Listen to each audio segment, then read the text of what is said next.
Bab 26, Selidiki Penculikan.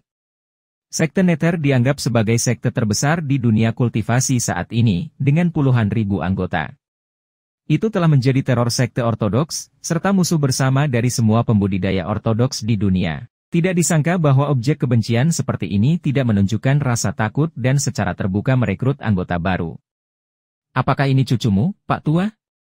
Nah, potensinya jauh lebih besar dari kamu, dan dia cantik. Tapi, aku bisa bicara dengan ketua kita dan biarkan kalian berdua bergabung bersama kita, kata lelaki itu sambil tersenyum licik. Tuan tidak sedang berbicara. Saya pikir dia marah sekarang.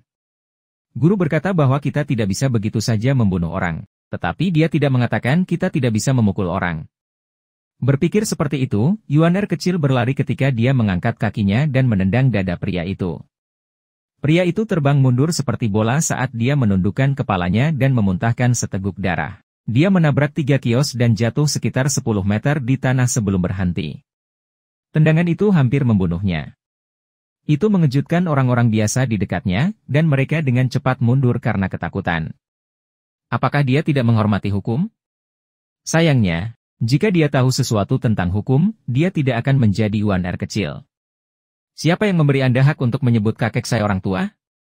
Yuaner kecil meletakkan kakinya dan berkata dengan marah. Berani-beraninya kamu menyerang kami, kata salah satu dari 2 anggota asosiasi naga azur yang tersisa. Aku tidak hanya berani menyerangmu, tapi juga berani membunuhmu. Saat dia mengatakan itu, riak energi samar keluar dari tubuhnya. Kedua pria itu bertukar pandangan dan berkata, ahli pencerahan mistik. Seorang ahli badi tempering kuat hanya secara fisik. Tetapi ahli pencerahan mistik mulai membuka 5 lubang, dan dapat menuangkan primordial ki ke dalamnya untuk menghasilkan energi.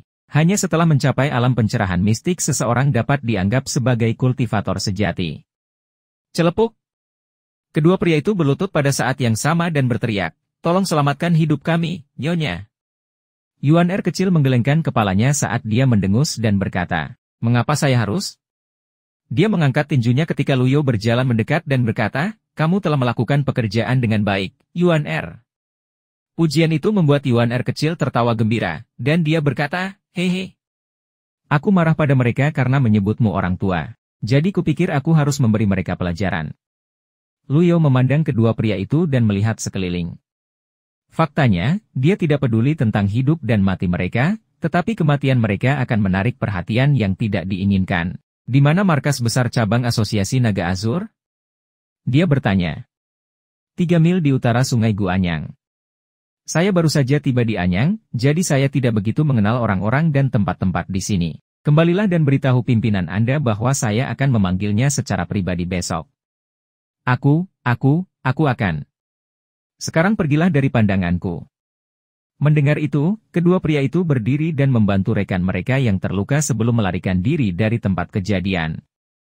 Tuan, sangat bijaksana bagi Anda untuk bertanya kepada mereka di mana markas mereka berada, sehingga kami dapat menghancurkan mereka semua sekaligus, kata Yuaner kecil dengan suara rendah.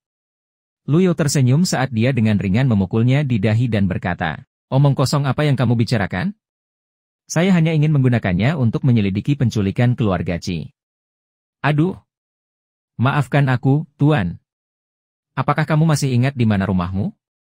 Luyo bertanya. Aku hanya ingat ada 2 singa batu di pintu depan.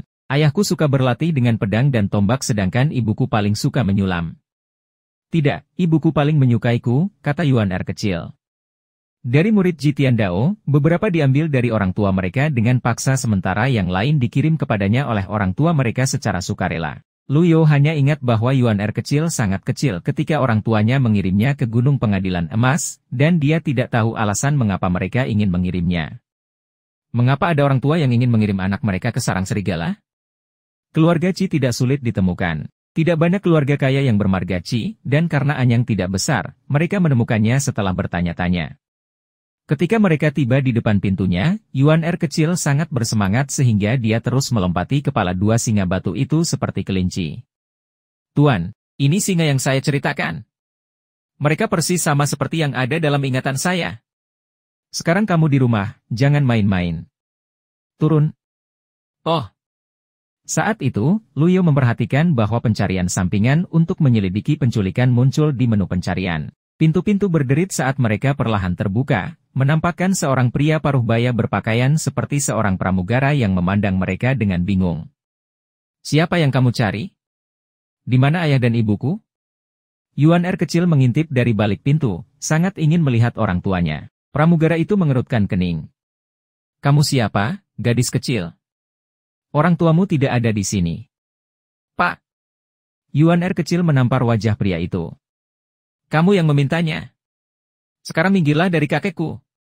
Pramugara itu menutupi pipinya dengan satu tangan dan seluruh tubuhnya gemetar. Luyo tidak tahu apakah harus tertawa atau menangis, tetapi pada saat yang sama, dia tidak merasa ada yang salah dengan cara dia menanganinya. Terkadang, terlalu banyak perhatian pada kesopanan akan sangat mempengaruhi efisiensi. Seperti cucu yang paling berbakti, Yuan Er kecil membantu Luyo ke dalam mansion. Rumah besar itu kosong. Mereka tidak melihat pelayan atau pelayan, dan bahkan meja, kursi, dan perabotan lainnya disingkirkan. Seluruh interior tampak agak sedih dan sunyi. "Sepertinya berita kakak keempatmu benar," kata Luyo lirih. Yuan Er kecil menunjuk ke pramugara itu dan berkata dengan marah, "Kamu, kemarilah." "Ah, di mana ayah dan ibuku?" Pertanyaan itu membuat ekspresi kosong di wajah pelayan itu. Yuan Er kecil telah dewasa, dan dia terlihat sangat berbeda dari saat dia masih kecil. Jadi, pramugara itu tidak bisa mengenalinya. Luyo bertanya, "Siapa namamu?" "Aku Wang Fugui, pengurus keluarga Qi." Pria itu tergagap sambil memegang pipinya dengan satu tangan. "Di mana Cian? Kupikir dia pengurusnya." Yuan Er kecil hanya ingat pria yang pergi ke Gunung Pengadilan Emas untuk meminta bantuan setelah penculikan pertama terjadi. Mereka-mereka semua diculik. Dia adalah Qi Yuan Er, wanita muda dari keluarga Qi. Luyo menunjuk Yuan Er kecil. "Ah." Wang Fugui menelan ludah dan melihat ke atas dan ke bawah. Sesaat kemudian, matanya berbinar saat dia berlutut dan bersujud, "Nona muda. Kamu akhirnya kembali." "Aku Wang Fugui, Wang Fugui." Yuan Er kecil menggaruk kepalanya. "Mari kita bicara di dalam." Di aula utama mansion. Setelah mendengarkan penjelasan Wang Fugui tentang kejadian tersebut, Luyo dan Little Yuan Er mengetahui bahwa sebagian besar anggota keluarga Qi telah diculik oleh sebuah geng bernama Lakeshi Gang. Tidak ada yang tahu latar belakang apa yang dimiliki geng ini, siapa yang memerintahkan mereka untuk melakukannya, atau di mana mereka berada. Karena keluarga Qi telah diculik 2 kali berturut-turut, tidak ada yang berani bekerja untuk mereka lagi. Jadi pelayan dan pelayan yang tersisa semuanya melarikan diri dengan membawa barang-barang berharga keluarga. Wang Fugui adalah orang terakhir di mansion. "Mengapa Anda tidak melaporkan ini ke otoritas lokal?" tanya Luyo. "Ya, tapi mereka tidak bisa menemukan jejak apapun. Semua orang di keluarga Qi telah diculik, kecuali mereka yang berada di luar untuk tugas. Saya beruntung bisa melarikan diri karena saya berada di tempat rahasia. Lalu kenapa kamu tidak lari?" Little Yuan Er bertanya. "Keluarga Qi telah memperlakukan saya dengan baik. Saya akan hidup dan mati sebagai anggota keluarga Qi." Luyo berkata sambil tersenyum, "Kamu sangat setia kepada keluarga. Untungnya, Yuan Er tidak membunuhmu." Wang Fugui merasakan sakit yang luar biasa di wajahnya, tetapi dia berkata dengan malu-malu, "Saya pantas ditampar oleh nona muda.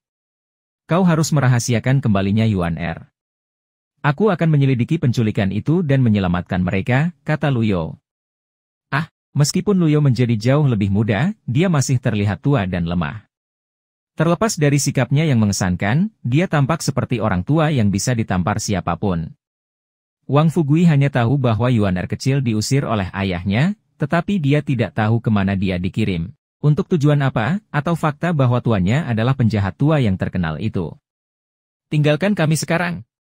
Wang Fugui tidak berani mempertanyakan Luyo.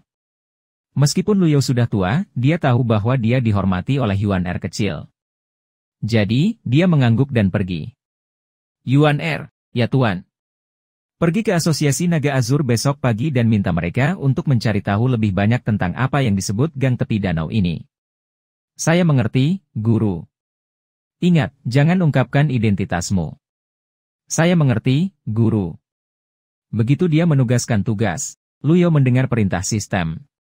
Ding. Tugas mendukung Duan Musheng selesai. Kamu diberi hadiah 200 poin prestasi. Ming Xin telah menyelesaikan tugas pendukung dan seharusnya pergi untuk memperbaiki perisai. Lu Yao sedikit mengernyit saat dia melihat tugas berubah dalam sistem. Ketika dia meninggalkan Gunung Pengadilan Emas, tugas yang dia berikan adalah untuk mereka berdua memperbaiki perisai bersama, tetapi itu hanya menunjukkan Ming Xin saja dalam sistem. Hanya ada satu kemungkinan, Duan Musheng terluka. Sementara itu, di Gunung Golden Chord, Ming Xin, bersama dengan Duan Musheng berbaring di tempat tidur, melihat surat Yuan kecil dengan tatapan bingung. Saya tidak percaya guru meninggalkan gunung. Apa yang dia pikirkan? Duan Musheng terbatuk dan berkata, mungkin karena dia tinggal di gunung terlalu lama dan ingin keluar jalan-jalan, tapi dia tidak ingin diidentifikasi. Itu masuk akal. Guru telah bertindak sangat tidak sesuai akhir-akhir ini sehingga aku tidak tahu apa yang dia pikirkan. Ming Xin menghela nafas. Di masa lalu, guru memiliki kekuatan mutlak, jadi dia tidak suka menggunakan otaknya. Bagaimanapun juga, semua trik adalah perjuangan yang tidak berarti dalam menghadapi kekuatan absolut. Mungkin tugas memperbaiki perisai harus dilakukan sendiri, kakak muda. Aku khawatir lukaku tidak akan sembuh dalam 3-5 bulan. Tidak mungkin.